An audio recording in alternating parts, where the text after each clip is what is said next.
Hello, this is Adam Goldberg, Chief Innovation Officer at ClearSaleing. Today I want to talk a little bit about companies that have long sales cycles. Very often I'm presenting at conferences to lead generation marketers, and one of my dominant messages is getting them to go beyond measuring the cost per lead, connecting that lead to their back office so when that lead eventually converts, they can take the profit and the revenue that's earned and tie it back to the ad or ads that were involved. So this way they're making decisions on ads that are working and not based on profit and loss, versus assuming that an ad's good because it has a cheap lead cost and an ad's bad because it costs a lot of money to get leads. And usually most lead generation marketers appreciate what I'm saying and want to get to that level, but there is a group within that always comes to me and says, well, what do you do when you have a very long sales cycle? It kind of makes it difficult to get to profit because it takes very long for sales to happen. And I see that those end up happening in two buckets. You have the first bucket is those that have long sales cycles and very few conversions.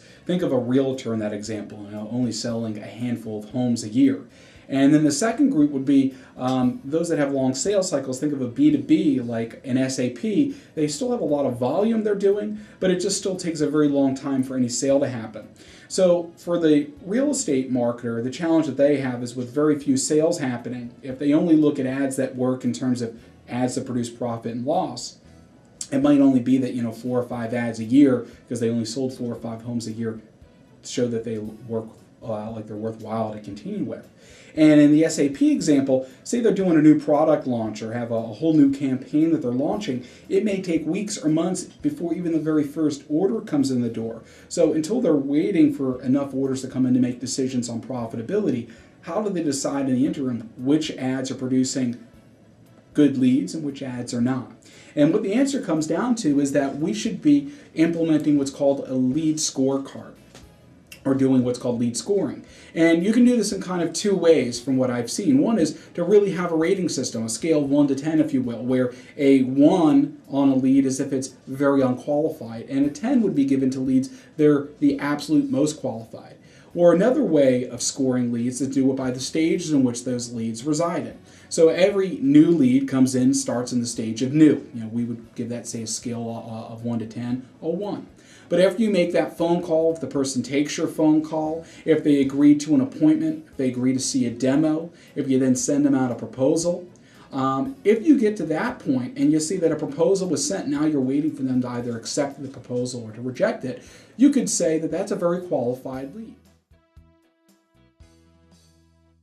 So therefore, those with long sales cycles should look at their advertising in terms of an ad is good if it produces a qualified lead, and an ad is bad if it produces an unqualified lead. They should not say an ad is good if it produces a cheap lead and an ad is bad if it has an expensive lead. Let's look at quality versus quantity. So with the scorecard in place, you're now going to be optimizing based on quality. And if you get leads that give you opportunities and your sales team real opportunities to sell, that's a good lead, it's a good ad, and it's one worth continuing to buy. So in the real estate example, if a lead comes in the door and when they call that person, they take their phone call, they want to speak, they're in market for buying a home, they're interested in seeing houses rather quickly, and they have good credit, then that ad did its job. It produced a qualified lead for that realtor, and therefore they should be willing to buy more leads that come from that type of advertising. So in closing, it's not about generating lots of leads. It's about generating qualified leads. Now, if you find that you're in a situation where you're producing what you believe are qualified leads, but you don't have a lot of sales to show for it, what might actually be happening is that you don't have an advertising problem at all, but what you do have is a sales problem. Maybe there's a problem with the way in which your company is selling that needs to be corrected, and not so much that the ads are there. So think of cost per lead focuses on quantity. That's not what we're about. Just producing lots of leads doesn't assure that we're going to close lots of deals.